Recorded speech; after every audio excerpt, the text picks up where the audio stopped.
حبايب ام محمود، ربنا يديمكم نعمه في حياتي. كل عام وانتم طيبين. ايه القمر المنور ده؟ ايه الجمال ده؟ يا صلاة النبي، صلي على الحبيب، قلبك يطيب والبركة تزيد. حاجة كده فخر من الآخر. بتكات وحركات مطبخ أم محمود. يا دوسة حط اللايك، يا فوزية حط اللايك، يا حبايب أم محمود حط اللايك والكومنت الجميل. شايفين؟ والله العظيم يا جماعة ما هتبطلوا تعملوها بقى. احنا داخلين دلوقتي الطلبة على امتحانات.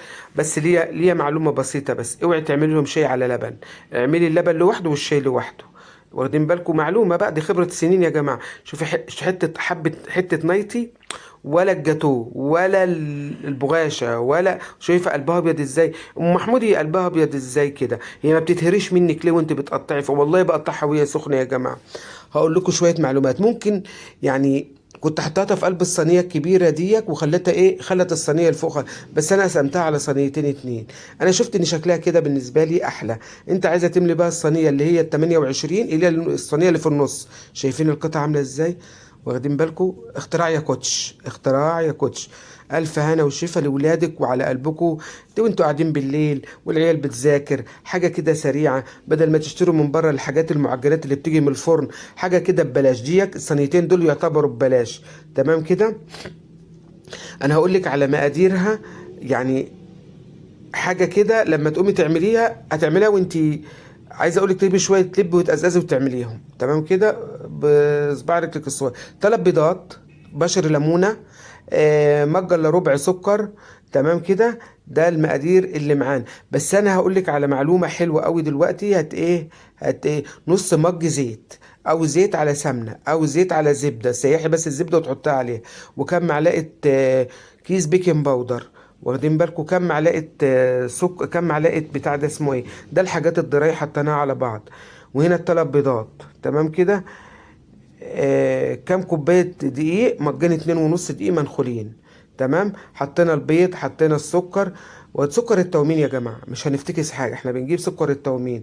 مج الا ربع ايه سكر، نص مج زيت. تمام كده. ما تبصوش للمقادير، انا الصينيتين الاتنين عشان انا زودت يعني عملت مقدار تاني. الزيت على السمنة. وهنا شعرة ملح. وطبعا بيض يعني فانيليا، كل بيضة لها كيس فانيليا، او فانيليا سايلة زي ما تحبي. كل الحاجات دي حطيتها على بعضها ورحت ضربها في قلب الايه الخلاط. طبعا دي الفانيليا. هناك حطينا البودر على الدقيق، كل الضرايع على بعضه يا جماعة. وانا حطيت السوائل. واخده بالك انت ازاي؟ رغم ان هي بسم الله ما شاء الله. هنا بشرنا بشر الليمونة. تمام. وحتى بشر الليمونه يا جماعه ده بيوديها في حته تانية. ما عندكيش بشر الليمونه خلاص ما تعمليش. عندك احط. هنحطها مع الضرب بردك. بيخليها ولا اجمل ولا اروع. بيخلي ريحتها. بصي الكيكه ديك، بصي كل الناس هتخبط عليك وتقول لك انت بتعملي ايه بعد ما ضربناها كده. بصوا بقت كريمي زي ما انتوا شايفينها كده. تحفه يا جماعه، تحفه تحفه تحفه. بجد هتعمليها ما تنسليش من صالح الدعاء. هنجيب الحاجات اللي احنا ضربناها ديك. واخدين بالكم؟ هنا هنحط شوية ايه، معلقة خل. معلقة خل او معلقة ونص. شايفة الفوران اللي قدامك ده؟ ليه الفوران ده يا ام محمود؟ احنا حاطين هنا ايه، كربونات بيكنج باودر. بيكنج باودر اللي هي خميرة الحلويات. هنا حطينا اللي احنا ضربناه في الخلاط. تمام كده. كيكة الفانيليا اليومية يا جماعة اللي هي فخر من الآخر. والله العظيم في ناس ما لحقت كلت منها حاجة. هعملها تاني. هنا مج حليب. واخدة بالك انت ازاي؟ لا هتاخد معاكي مج وربع، مج وايه ونص على حسب الدقيق. يعني بس حط المج وبعدين حط ايه شوية بشوية. شوفي هتوصلي لحد فين. تمام كده. وقلبي بقى ايه يا لوزة وشوفي الجمال بقى. هنا بقى في المرحلة دي هكوني ولعت الفرن. واخدة بالك انت ازاي؟ هنسوي ازاي يا ام محمود؟ انت عارفة طريقة تسوية فرنك. حط الشبك على اخر رف تحت خالص. وروحي حاطة الصينية بتاعتك.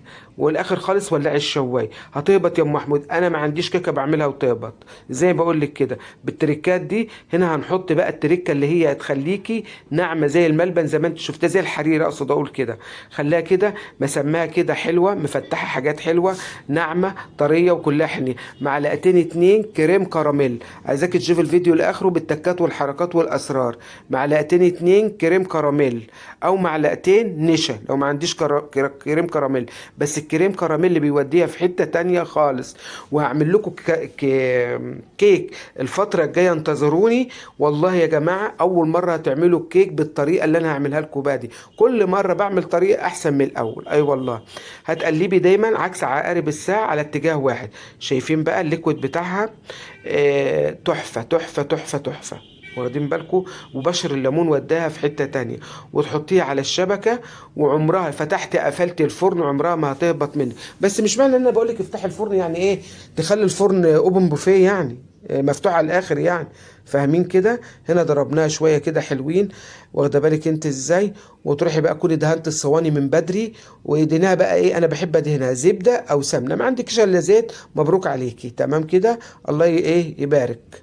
واخدين بالكم؟ ودهيني بقى ورش رشه الدقيق، وانا بحب ادهنها زبده او سمنه بتطلع زي القطيفه كده، وتروحي حطها في قلب الفرن، واخدين بالكم؟ وتطلع معاكي زي ما انت شفتها كده. بتاخد كام دقيقه سوا معاك يا ام محمود؟ بعد 45 دقيقه، اشوف مدهونه الصواني اللي جبتها مدهونه جاهزه اهي.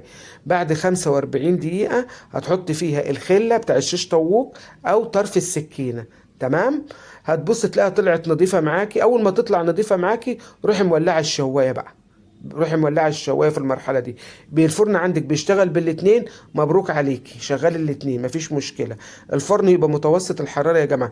هنا بعمل بخله الشيش طاووق كده عشان لو في فراغات تقوم تتملي، والاخر هنزاها كالعاده يا ساده وندخلها الفرن. الف هنا وشفا على قلوبكم، دمتم في حفظ الله ورعايته وامنه، كل عام وانتم طيبين وبالف خير. يجعلنا كلنا على عرفات، اللهم امين. نسيت اقولها لكم في الاول، ونسيت ادعي لصاحب السعاده ربنا يشفيه، يا رب يشفي صنع السعاده، صنع السعاده.